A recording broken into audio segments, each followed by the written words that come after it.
Yo, what's up you guys? This is King Froggy and welcome to a new game that I'm starting up called Everlasting Summer.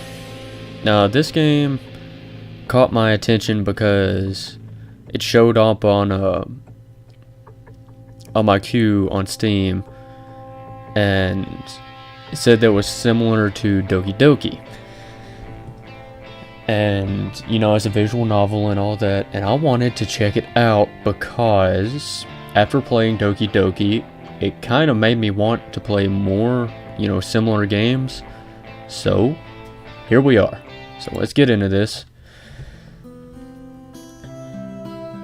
and see what we've got. I was having that dream once again. That dream. Same thing every night, but it's all forgotten in the morning, as usual. Maybe it's for the best. Only a glimpse of memory will remain of gates, half opened, as if inviting me somewhere, with two frozen stone pioneers standing close by. And also that strange girl who keeps asking me,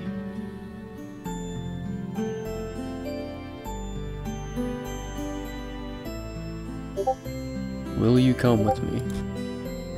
Come. But where? And why? And where am I anyway? Of course, it all happened in real life. I would certainly have been scared. But what else would one expect to feel? But this is just a dream. I get the feeling it's not just a dream. The same one I see every night. There must be a reason. You don't have to know where or why to realize something is really happening. Something desperately seeking my attention. Since everything that surrounds me here is real. As real things in my own flat, I could open the gates, hear the hinges creak, brush the crumbling rust away with my hand, inhale the fresh cool air, and shiver from the cold. I could, but to do that, I would need to pick myself up, take a step, move my hand. But this is a dream. I understand that, but what of it? What does my understanding change?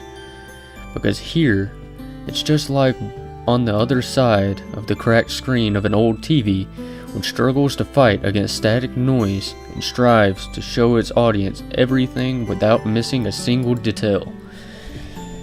But the picture is getting blurry. I must be waking up soon. Wow, this is some deep stuff. Maybe I should ask her something. The girl. What's her name? About the stars, for instance. Why the stars, though? I'd rather ask about the gates. Yes, the gates. She would be so surprised. Or better, why the dot over an I was called a tittle, but the dot over a J was called a superscript dot. Nice letters, as if they don't exist anymore. Still, what do letters, gates, and stars have to do with this place? Because even if I'm having this dream every night, which will be forgotten soon anyway, I've got to look for answers here and now. And there, if you look carefully, you can see the Magellanic Clouds, as if I had ended up in the southern hemisphere. What the hell is this? In a dream, there are small things that catch your attention, an unnatural color of grass, impossible curves of straight lines, or your own distorted reflection, while the real danger, which could put an end to everything right here and now, seems trivial. It's natural, since here you cannot die. I know it for sure, I've done it hundreds of times. But if you cannot die, is there a point in living? Wow, this is getting deep, man. I should ask the girl. She's a local. She should know. Yes, exactly. Should ask her about the owl, for example. One strange bird it is, though it doesn't matter. What is happening? Will you come with me? Every time I have to answer. It's the only way. Otherwise, the dream will never end, and I will never wake up. What is happening?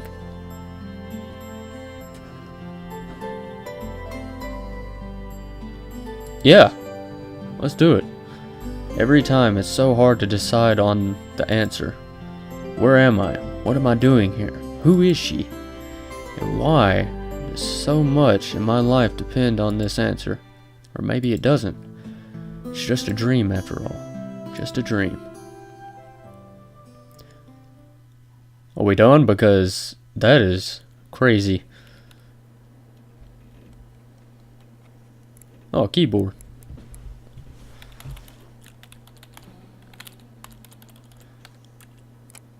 Am I typing with my nose, or what is happening right now?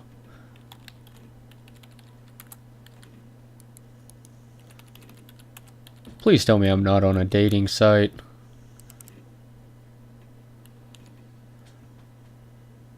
Come on, me. Don't. The computer screen stared at me as if it was alive.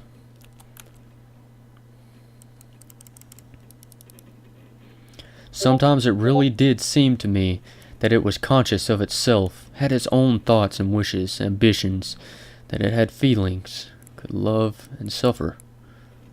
I feel that way sometimes, as if in our relationship the screen wasn't an instrument. It was me, who was a lifeless piece of plastic and textilite. There is some truth in that, probably because the computer provides 90% of my communication with the outside world. Again, I feel you. Anonymous image boards, some chats from time to time, rarely ICQ or Jabber, and forums, even more rarely.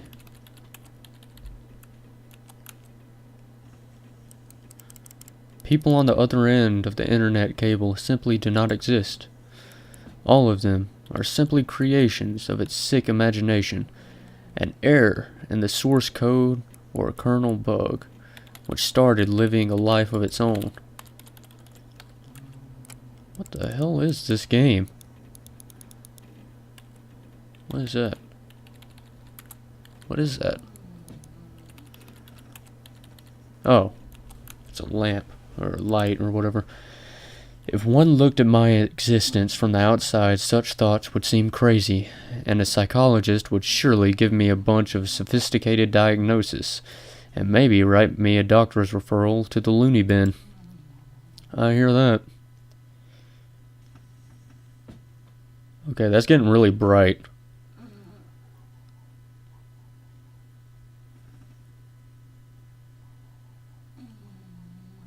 What is happening? A small apartment with no signs of repair or any semblance of order in it, and always the same view out the window on the gray megalopolis running somewhere day and night. Such are the conditions of my life. Okay, I am so confused on what this game is. Well, of course, it didn't all start like this. I was born, went to school, and finished it like all the others. I was accepted at a university where I spent a year and a half trailing behind and struggling. I drifted through several jobs. Sometimes it was working out quite well, sometimes I was even getting decent money for it. But it all felt like it was not mine, as if taken from another man's biography.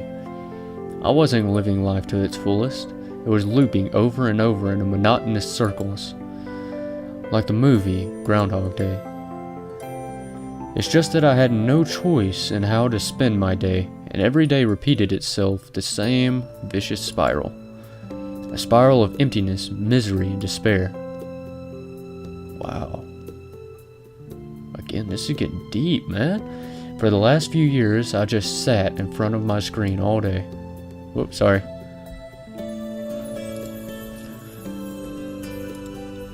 Sometimes there were menial jobs, sometimes my parents helped me. All in all, I was able to provide for myself. No wonder really, since my needs are quite minor. I hardly ever leave my home, and my communication with other people almost exclusively consists of online correspondence with the anonymous, who have no real name, no gender, no age. So, in brief, a quite typical life of a quite typical antisocial person of this time. Kind of a Donnie Darko on a minor scale, without doomsday-related visions. Maybe some highly respected author will write a novel about me, and it will become a contemporary classic of modern literature. Or I will write one myself. However, what's the point of fooling myself? I tried many times, but couldn't even come up with a simple short story. I tried to learn many other things as well. Not gifted enough to draw. Programming, got bored. Foreign languages takes too much time. The only thing I loved doing was reading, but still, I never would have called myself a scholar. Perhaps I was an ace at watching anime, and a grandmaster of lame internet jokes. I feel you, my bro. If I were to get paid for it, I would probably be a happier person, and a richer person too, but I doubt it would fill the hole inside me. Ooh, I really like the art. Today was another typical day of a typical failure's typical life. And today is the day when I have to go to my university reunion. Frankly speaking, I really didn't want to.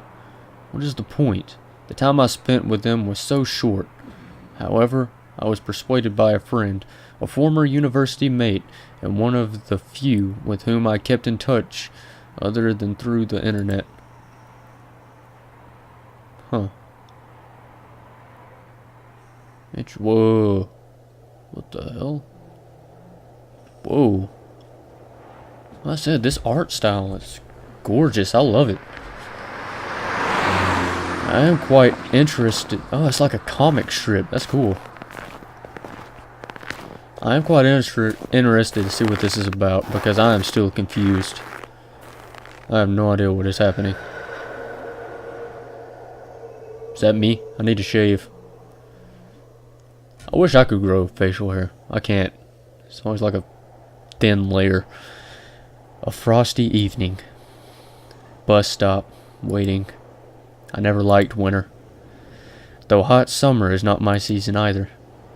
It's just that I see no reason to point out any particular time of year. It doesn't matter much what the weather is outside when you stay at home 24/7.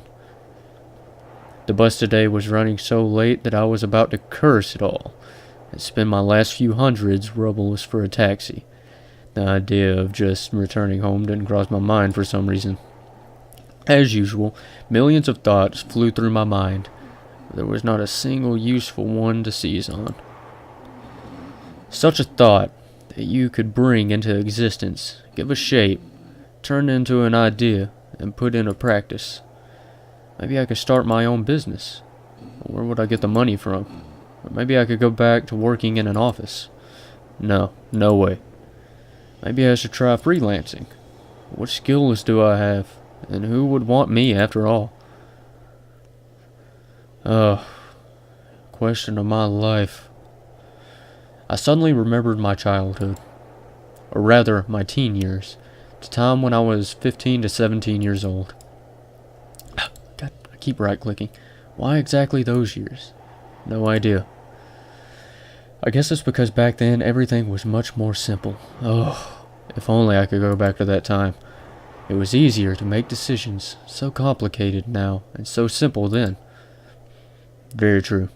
Waking up in the morning, I knew exactly how my day was going to pass, and I always eagerly looked forward to the weekend.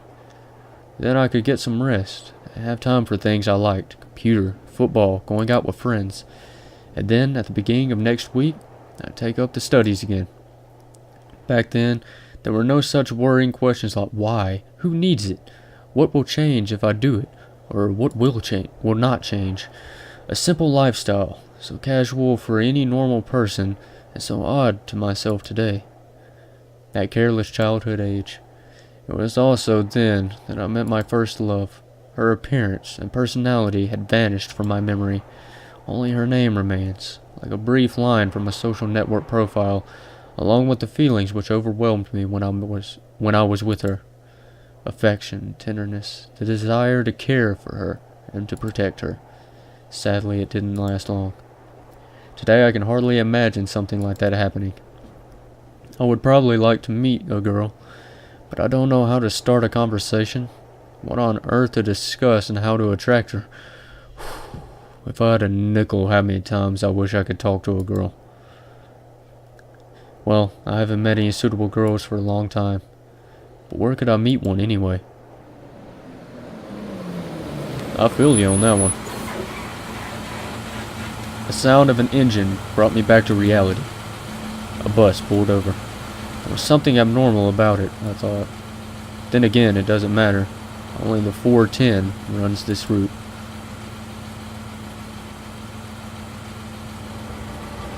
Well, that's intimidating.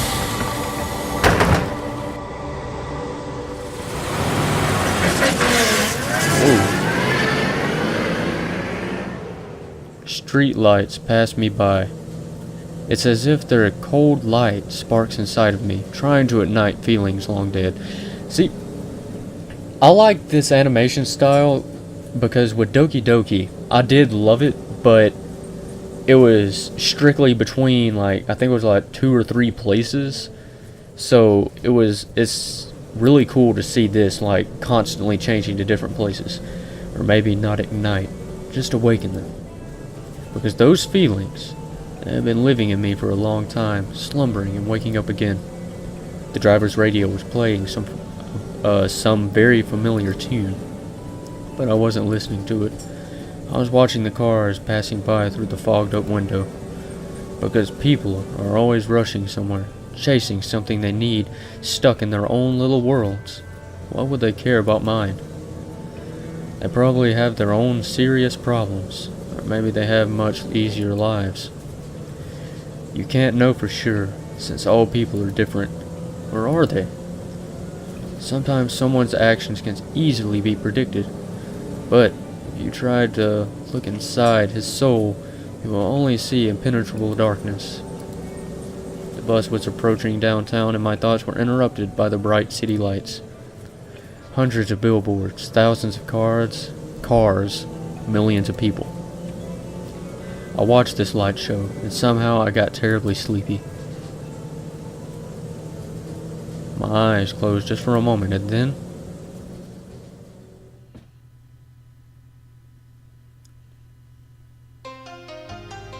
Whoa!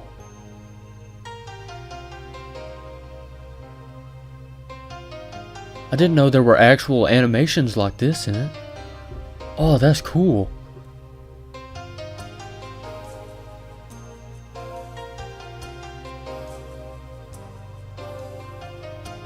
Oh, this is cool. I have never seen a visual novel start off like this.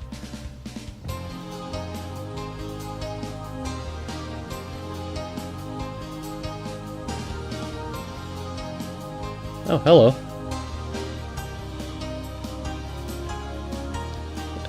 Can't read that.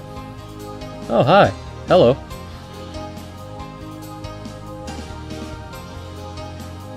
I don't know that one either. Whoa, okay, hello. So it's gonna be one of those games, huh?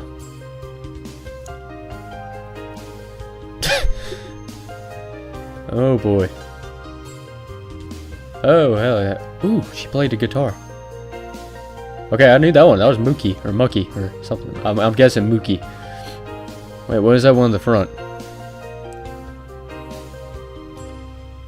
And considering the name of the game, I'm guessing that says Everlasting Summer. I have no idea what language this is in. I apologize. Day 1. Oh, wow, so that was just the prologue. Okay, cool.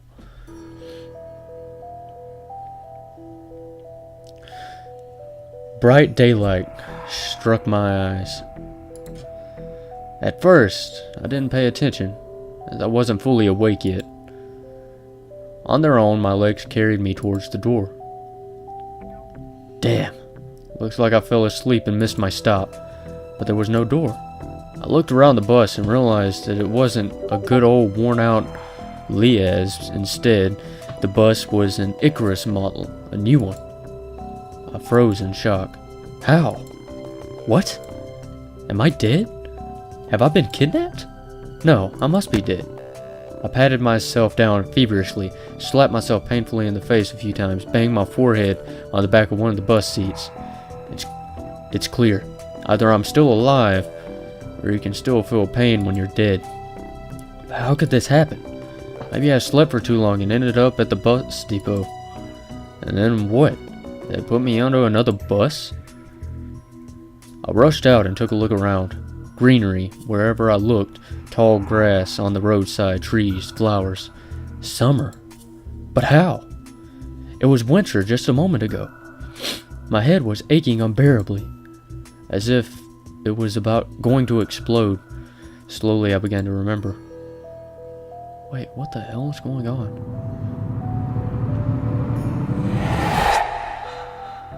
Whoa. Alright. That is beautiful.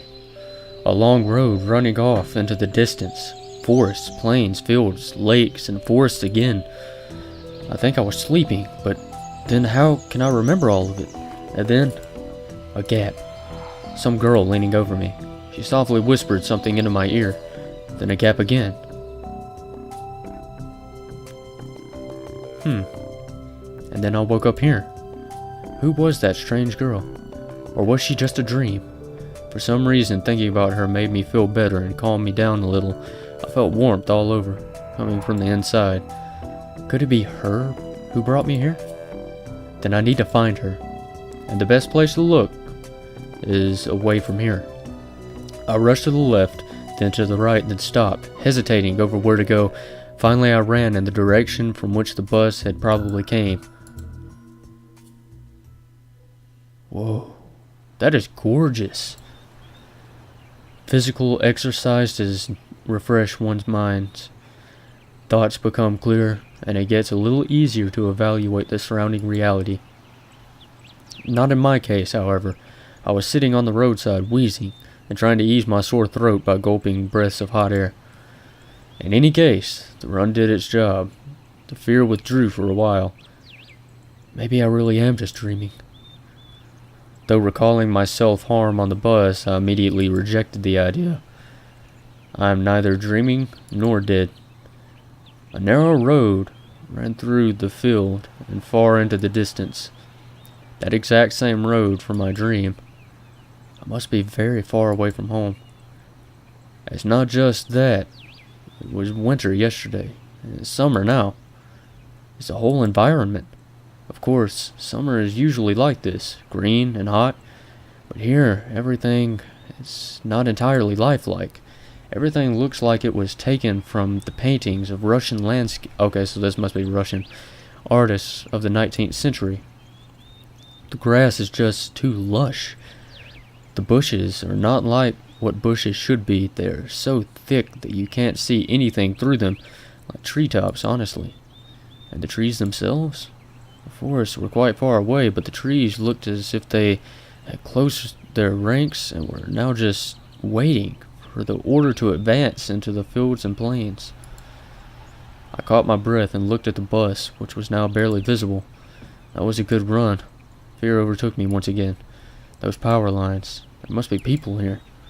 But what does it mean? In fact, that means nothing at all. Couldn't they have power lines even in hell? Roasting sinners over hot coals? That's so last century. I must have reached the point of no return, after which you should either lose your mind completely or finally try to understand what is going on. And while I still have a choice, I should pick the second option. I slowly headed back to the bus. Of course, it was scary, but I'm not likely to find an answer in the fields or woods, and this wretched bucket of bolts is the only kind of link that I have with the real world. I should carefully scout the area. Wait, what? Savionok means owlet. A brick wall and its gates crowned with, owlet sign. Statues of pioneers standing on either side, and a road sign nearby showing the bus route number 410. The trip's taking a bit too long today. I smirked. A person may start acting inappropriately in extreme situations. Something like that is probably happening to me now. This place didn't look abandoned at all. No rust on the gates, no damage to the walls. What could have a name like that? Judging by the pioneer statues, could be a kid's summer camp. Moreover, it appears to be open. Of course, the simplest explanation, logically speaking, explains nothing at all. The strange girl, the altered bus, summer, and pioneer camp. Thousands of theories went through my mind instantly, from alien abduction to lethargic sleep, from a hallucination to a time and space shift. None was worse than any other, but there was really no way to pick a single one. Then it occurred to me, I could try to make a phone call. I took out my cell phone and dialed the first number from my contact list. Oh, that's not a good sound. But instead of a signal strength bars, the screen was showing a thick cross. Alright, there may be no signal in such a remote place. Well, I cannot be the only one who came here. Buses don't drive themselves. I examined the bus from all sides to make sure that it wasn't a hallucination. Bits of dirt on the bottom, some rust here and there, faded paint, and worn out tires. No, this is definitely a very ordinary Icarus. Yeah, exactly the kind of bus which takes you to places beyond your understanding if you carelessly fall asleep. I gave a nervous chuckle. It came out by itself sporadically. Because this wasn't the right place or time to laugh. But where on earth is the driver? I cautiously sat down on the curb beside the bus and started to wait. My patience didn't last long. My anxiety seemed to have reached its peak, and I started to go slightly mad. In such a situation, anyone would have probably felt something similar. Aliens and parallel universes were gone from my imagination, leaving only void and darkness. Is this how everything will end? How my life will end? But I wanted to do so much. There were so many things that I had no time for yet. I was overwhelmed by the idea. This was definitely the end. But why? It's not fair. Surely I'm no worse than anyone else. God, why?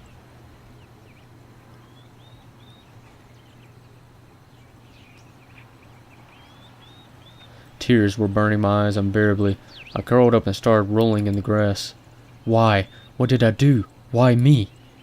But my cries were only heard by the speechless statues of the pioneers and a bird on a tree, which immediately flapped its wings and took off, crying out something in its own bird language, as if laughing at the idiot who dared to interrupt its after-dinner nap. I was left breathless from weeping, and just lay quietly, sobbing occasionally. After a while, I managed to pull myself together. My mind cleared up a bit, as if terror and the fear of death gave me a little break. All in all, if someone wanted to kill me, what is all of this for? It doesn't look like an experiment either. If this is just some crazy coincidence, then there's probably no threat. Anyway, for now it seems there's no danger. The panic was soon gone. Of course, the blood was still pounding in my temples, and my hands were still shaking, but at least I could think clearly now. Right now, there is nothing I can really change anyway. So, no matter how much I think, or how mad I get, it would only make things worse. Until some actual facts appear, there is really no point in making guesses. In any case, I won't learn anything by lounging about here. This camp, if of course it is really a camp, looked like the only place where people could be, so I decided to go there, and hardly had I reached the gates when a girl came out from behind them. Hello. Wearing a pioneer uniform. My logic didn't let me down this time.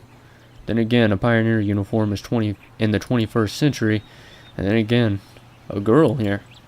I froze, unable to take a step. I felt very much like running away. Running as far away as I could from this place, far from the bus, gates, statues, and far from this bloody bird with its siesta. Just running, free like the wind, faster and faster, waving to the planets passing by, winking at the galaxies. Running, becoming a pulsar ray, and turning into a vestigial radiation, running to face the unknown. Run no matter where, as long as it is far away from this place. Meanwhile, the girl came closer and smiled. I could not help but notice her beauty, even though I was trembling with fear. Human instincts work independent of consciousness, and while only 5% of the brain is responsible for cognitive processes, the remaining 95% are always busy sustaining life, and in particular, ensuring stable functioning of the hormonal system.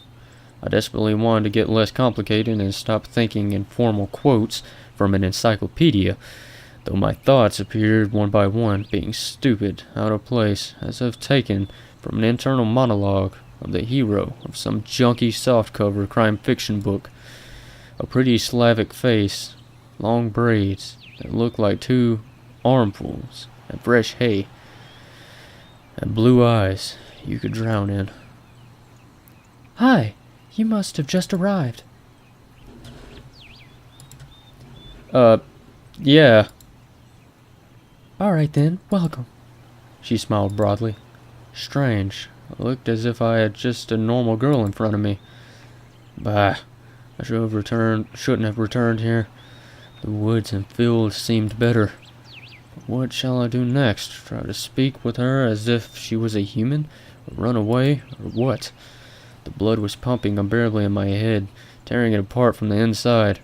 A little bit more, and the poor pioneer girl would be splattered with the gruesome contents of my skull. What's so funny about that? The girl looked me over.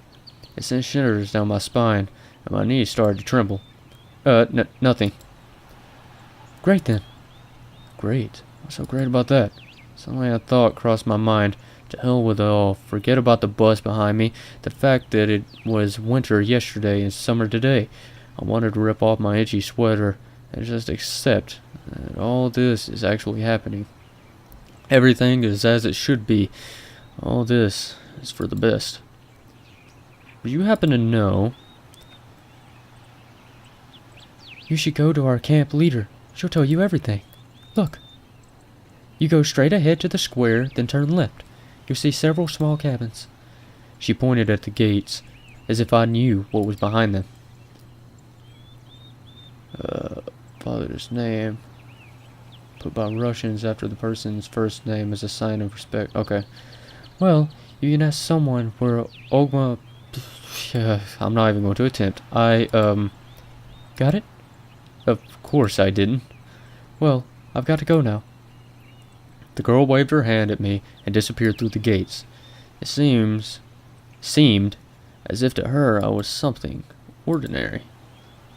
And all this show with the bus and the travels, while awake or asleep, were troubling only to me. While everything here is just the way it is supposed to be. Camp leader, pioneer uniform. What? Are they doing a historical reenactment here? I hope I won't find Lenin standing atop an armored car in this square. But even that would not surprise me right now. After standing alone for a while, I headed into the camp. Whoa. A mere 50 meters ahead, a small one-story house popped up on the left side. The sign near the door said clubs.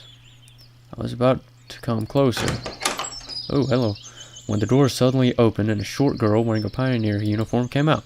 Her pretty face gave me the impression of one suffering for the fate of the whole of mankind with a truly universal sorrow. As soon as she saw me, the girl froze as if frightened. I froze too, considering what was the best to do, to approach first or wait until she showed me some initiative, or maybe run away after. Although this last option was constantly being suggested only by my self-preservation instinct, at least that's what I'd like to believe, not the worst human instinct, but far from the most logical. If this instinct played poker against deductive abilities, the outcome would be predetermined. And those deductive abilities, or at least their semblance, were hinting me that there was no need to be afraid of this girl. Whoa, hello. Suddenly somebody jumped out of the nearby bushes. A girl wearing a bright red t-shirt with USSR written on it. Such a perfect reproduction of the age She looked quite short from a distance and was probably younger than both pioneer girls, the one at the gates and this girl at the door of the clubs.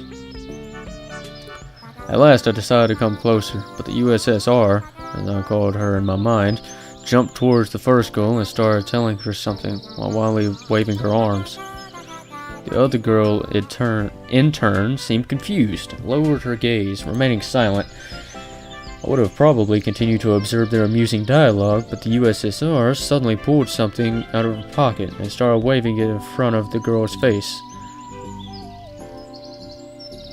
This something turned out to be a grasshopper. I can't do a scream. The first girl squealed. She must not be too keen of insects, and she instantly rushed off towards the place where Lenin presumably made his speech about the workers' and peasants' revolution, that is to say, towards the square. The USSR glanced at me, grinned playfully, and dashed after her. Not a bad start to the day. I have absolutely no clue where I am. Besides that, there are some kids here role-playing as pioneers. And, as far as I can tell, the place is located thousands of kilometers away from my home. It might even be a different reality. And this was indeed a reality. I mean, everything around me seemed so real, if a little embellished, that I was starting to think that in fact my previous life could have been just a dream. And what am I supposed to do now? I was picking at the cracked paving stones with my shoe and staring aimlessly at the club's building. Just a few more seconds before I have to come up with some decision. That's when I recalled myself rolling on the grass weeping. I cringed in disgust. Perhaps it's another instinct. When all energy for whimpering and self-pitying is used up, the body either goes into hibernation or mobilizes its reserves. Mine seemed to have chosen the second option, because out of the blue I found determination to figure out what was going on. And in order to do that, I had to act like a man, like a human, to maintain the dignity of a representative of my own world.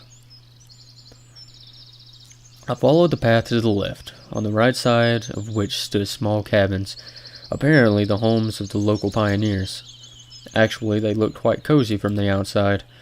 Even though I was born in the Soviet Union, I had never been part of its children's organizations, neither the pioneers nor even the younger October children.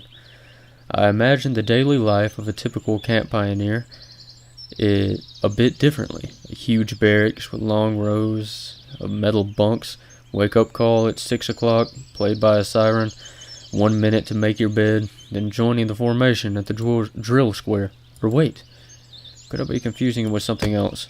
Suddenly something struck me on the back. I staggered but remained on my feet, turned around and prepared to fight heroically for my life. All I found was another girl standing before me. My mouth hung open in surprise. Pick your jaw up off the ground. I closed my mouth. The same pioneer uniform, but the way she was wearing it looked, let's say, provocative. Like all the girls I had met here before, this one was rather cute, but her overly arrogant expression killed any desire to get to know her better. New here, are you? Fine, see ya. She threw a threatening glance at me and walked past. I waited for the pioneer girl to turn at the corner. Who knows what else she might have been up to.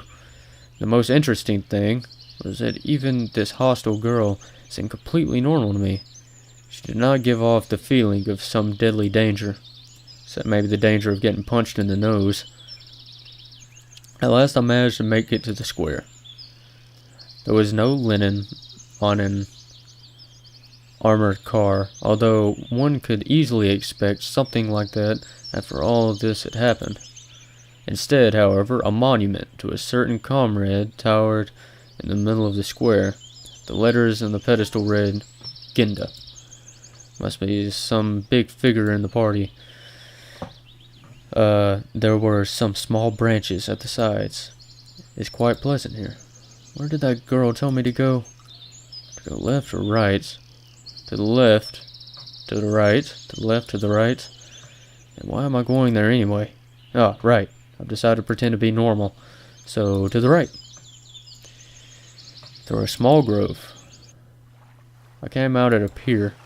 I must have taken a wrong turn. Hey, wrong way! I turned towards the voice.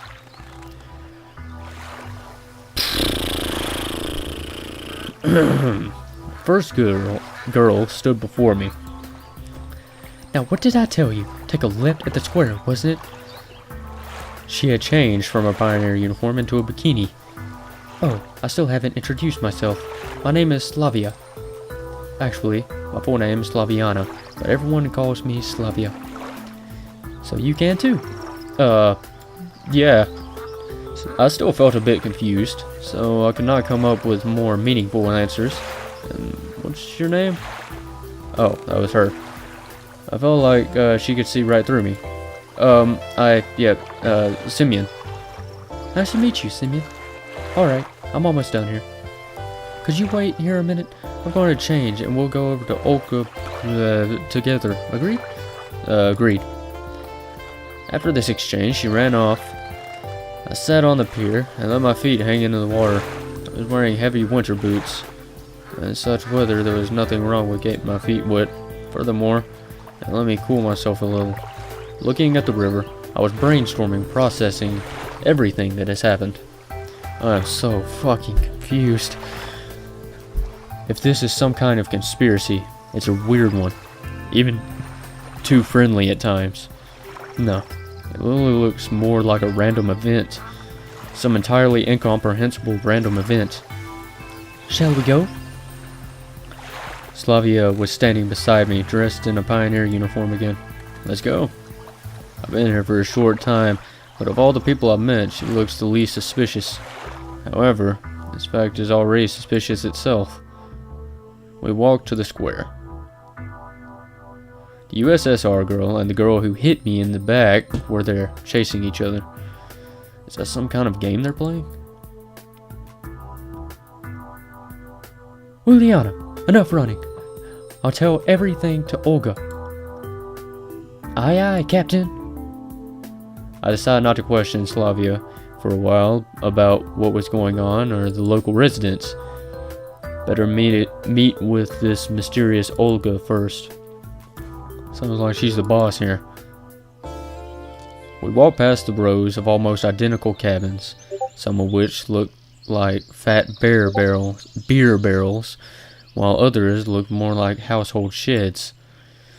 Finally, Slavia stopped in front of a smallish one-story cabin.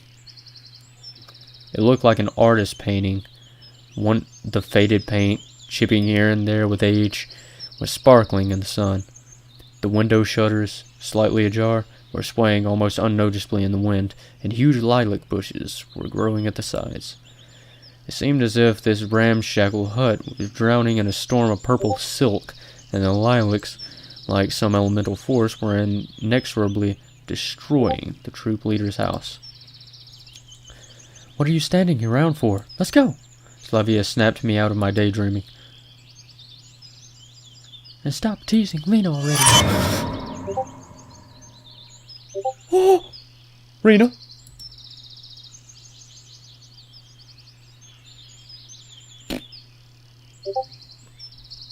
I think I just shat myself. Okay. Was not expecting that. Sounds like there's someone inside. Indeed, a moment later, the door swung open, and Juliana ran out and dashed past, with the same mischievous grin. The pigtail girl came out next. Don't let it bother you, Lena. So, her name is Lena. I'd be thankful it's not Rena, at least. But I don't... Instead of finishing her sentence, she blushed and quickly headed towards the square. For some reason, I felt like turning and following her with my eyes, but Slavia said, "Come." We entered the cabin. Inside, it looked something similar to what I'd imagined. 2 beds, a table, a couple of chairs, a simple carpet on the floor, a wardrobe. Nothing special, but at the same time, it felt homelike and cozy, although this room was almost in the same state of disorder as my own flat. The girl was standing... Whoa, okay. The girl standing near the window appeared to be about 25 years old. Nature had obviously gifted her with a pretty face and a good body. At least one thing can keep you happy in this pandemonium. The locals are beautiful. You're finally here. Excellent. My name is Olga. I'm the camp leader. I'm not even attempting the last name. I'm sorry, but I cannot pronounce it at all. Nice to meet you. I'm Simeon. I decided to talk as if I wasn't surprised by anything that was going on. She came closer. We've been expecting you since early this morning. You've been expecting me? Yes, of course. And when does the next bus come? And why do you need it? Yeah, right. Why would I need it? Guess I shouldn't ask direct questions. The people here may react to them quite unlike how I'd prefer. And I doubt I'd get any answers. No reason, just curious. By the way, where are we exactly? Our mailing address, I mean. I wanted to send a letter to my parents, tell them I got here fine. For some reason, I had a desperate idea that if I played along, I would find something out. Oh, but your parents called just half an hour ago. Sent their regards to you. Now that's a surprise. So can I call them? Because I forgot to tell them something before I left. No. She gave me a sweet, spontaneous smile. Why not? We don't have a phone. Then how did they call you? Then how could my parents make a call here? I've just come back from the district's central town. I talked with them there. Ah, so that's how it is. And can I somehow get to the town? No. She kept the same smile. Why not? Because the next bus only comes in a week. I decided not to inquire about the troop leader managed to get there and back. I'd get no answer anyway. All this time, Slavia was standing next to me and seemed to find nothing odd in our conversation. Oh, we need to find a uniform for you. I've got absolutely no desire to put on a pioneer shorts or to wear that ridiculous red neckerchief. However, wearing winter clothes in summer isn't a great idea either. Right, thank you. I wonder if I'm the only one here who finds it strange that someone's wearing a coat and winter boots in such heat. Radio, I'll be off then, and you can get yourself acquainted with the camp. Don't forget to come to dinner this evening. Having said that, she walked out of the cabin. No, walked is not the right word. She rushed out. I ended up alone with Slavia. I must go too. Got things to do. Take a walk, look around the camp a bit. See you in a bit. See you in the evening.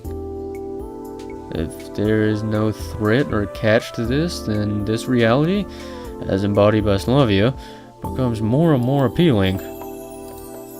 For the first time today, I realized that it was awfully hot here. Although obviously my winter clothes were to blame for that. I took off my coat, dropped it onto the bed, my pullover followed it. I was now wearing only the shirt. Much better. All I could do now was follow their advice and go look around the camp. I'll try to find something out in the meantime. Passing the local residential district, I saw a pioneer guy coming my way. Oh, an actual dude. Wow, what do you know? And it was really a pioneer guy, not a pioneer girl. Apparently there were men even in this kingdom of Amazons. Yeah, I was about to say the same thing. This is weird. Hello. Are you new here? You must be Simeon, right? And how do you... Everyone knows already. Electronic. By the way, the real one. You can call me that. Was a robot character appearing in a popular Soviet film and book series. He looked like an exact copy of a school kid called Sergei Chizkov. Electronic. The real one. Things were going from crazy to completely insane. Alright. Juliana also calls me Cheesy. Cheesy? On toast with mushrooms? Because my last name is Chizkov. I see. Let me show you around. I accepted his offer, as it would have taken much longer to get to know this place alone. Fine, let's go. We ended up at the square again, as if this place was all there is to this camp. Lena was sitting on one of the benches, reading some book. Electronic confidently approached her. "Hello, Lena. Meet the new guy, Simeon," he started briskly. "Hello. Well, you could say we've already met in a way." Yes. She looked away from the book for a moment, glanced at me, blushed, and went back to reading, as if not noticing that we were still here. Alright, let's go on. I was at first surprised that meeting this girl was reduced to a couple of words, but then I thought that it was better that way. Electronic's vigorous activity did not fit well with Lena's shyness. Let's go. Next, we came to a building which I instantly identified as a canteen. And this here? Oh no, this is where you consume organic food. Yeah, something like that. On the canteen's porch stood the unfriendly girl who hit me in the back earlier. At the sight of her, my joking mood vanished in the blink of an eye. Really, now is not the best time to be pulling the guy's leg, even though he is quite hilarious. First, I need to figure out what's what here, or at least where I am. Her over there, that's Elisa. Be careful around her. He spoke in a whisper. Don't risk her calling her Divji. She doesn't like that. Let's see, means two in Russian. The whole nickname sounds exactly like 2ch in Russian. A reference to the late anonymous image. Okay. What did you say? What did you call me? She must have heard him. In the blink of an eye, Elisa jumped down from the porch and dashed toward. Got some kick-ass music in this. Alright, you'll manage from here onwards. The Lantronic took to his heels. Nah, I'll leave him to his. Elisa running past stopped for a moment and growled. I'll deal with you later. Deal with me? What did I do wrong? I had a forced guilty smile into my words. What am I guilty of? She made no reply and carried on chasing the electronic. Okay. Looks like I'll have to kill time alone waiting for dinner. I decided to go east. At least in the direction where east would be in my world. Soon after, I found myself near a football perch. A game was in full swing there. I guess watching it for a bit wouldn't do any harm. In my childhood and teen years, I was not a bad player myself, and even thought of going professional, but a few injuries in a row killed my desire to risk my health for the sake of an uncertain chance in the game. Kids of different ages were running around the pitch. I could see a boy of about 10 and a girl of about 14 years old. A girl. Hey, that's Juliana. Alright, so she plays football. What's so surprising? She seems a restless one after all. I was standing quite far from the pitch, but she still noticed me. Hey you! Juliana shouted. Wanna play? I didn't know how to answer. On one hand, running around for 10 minutes is no big deal. On the other hand, any wrong move in the situation could be my final one. But in any case, my attire wasn't suitable for this weather.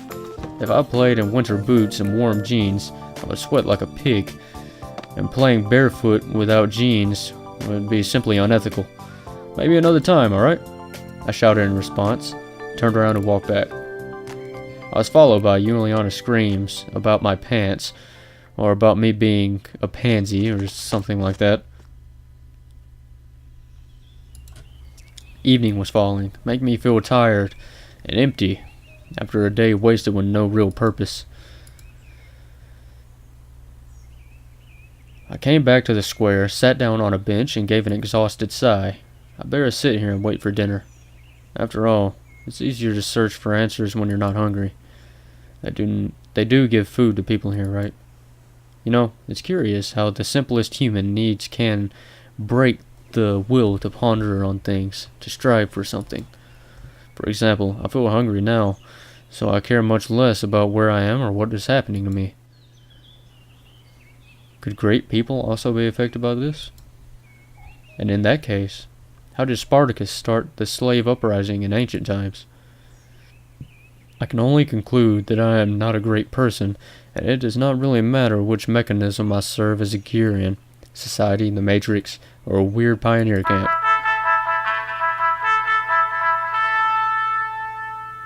Okay. My thoughts were interrupted by the sound of bells chiming from a loudspeaker on a light pole. It must be the dinner call. I headed towards the canteen. It was a good thing that I now knew where it was. Olga was there, standing on the porch. I stopped and looked closely at her, as if I were expecting something. She looked back at me for a while, but at last I came closer. Simeon, what are you waiting for? Come in already. Guess nothing bad can happen if I go with her. My stomach backed me up there. Whoa. The two of us went inside. The canteen looked like a canteen. I'd had a chance to visit a factory canteen at some point in my life. This one was exactly the same, just maybe a bit cleaner and more modern. Metal chairs and tables, glazed tiles on the walls and on the floor, unsophisticated tableware with an occasional crack. Guess that's what a canteen in a pioneer camp is supposed to look like. Simeon, wait a moment. We'll find you a place to sit. She looked around the place. Hold it right there. Olga shouted at Elisa, who was passing by. Oh, God. What? What's up with your clothes? Anything wrong with them? Indeed, her attire looked somewhat provocative. Get your uniform nice and neat right now. All right, all right. Elisa got her shirt right and walked past, shooting an unpleasant glare at me. So, where can we find a place to sit? There weren't a lot of free seats. Go over there next to Juliana. Yeah, that's fine. The food's already on the table, too. No other choice but to accept. Is mincemeat fried or baked in the shape of a ball or cylinder? Oh, so it's basically like a burger. Of course, there was a probability that the cutlets were poisoned with curare, the mashed potatoes generally seasoned with arsenic, and the glass filled with an excellent antifreeze instead of compote. Wow, man. But it all looked so tasty that I had no chance to resist. Hey! What do you want? I replied rather rudely to Juliana, who was sitting next to me. Why didn't you play football with us? Because of my clothes, said I, pointing at the source of the problem. Oh, alright then. Eat. However, there wasn't much left to eat. My clothes was missing from the plate. Only she could have done it. No, more precisely, none but Juliana could have done it. Give back my cutlet.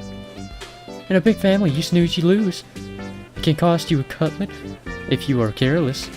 Give it back, I'm telling you.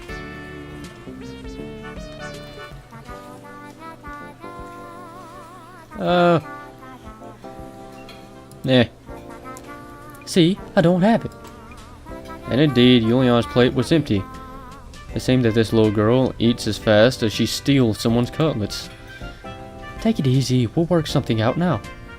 She grabbed my plate and ran off. There was no point in following her if they wanted to poison me here. They could have done it in a much easier way. About a minute later, Juliana returned and handed me the plate with a steaming hot cutlet on it. That looks amazing. Here's one for the starving. Thanks. That was all I could say. I was so hungry that my suspicions were gone in a flash. I picked up the cutlet with my fork and... Okay. What the? Some bug? No, not a bug. An insect. It's got legs and it's wiggling. The plate fell to the floor and broke into pieces. The chair hit me hard and my leg went while falling. I've disliked insects since I was a child, but when these creepy crawlies appear on my plate, that's just way too much. You little... Seemed ready for such a twist and was already at the door laughing as if she had just heard a fresh stand-up comedy joke. I dashed after her. We ran out of the canteen. We were just a few dozen meters apart, and I felt I would catch this little girl easily. Man, that music! I could headbang to this, man. We ran through the square, past the clubhouse, and that's where we're going to end it for this episode. Save it here. safe. There we go. Alright. Well, what a start. I'm actually curious on where this is going because I have no idea what is happening. Like, no idea whatsoever. I'm ready to find some answers. So if you all enjoyed it, be sure you leave a like on this video, and I will see you in the next one. See ya!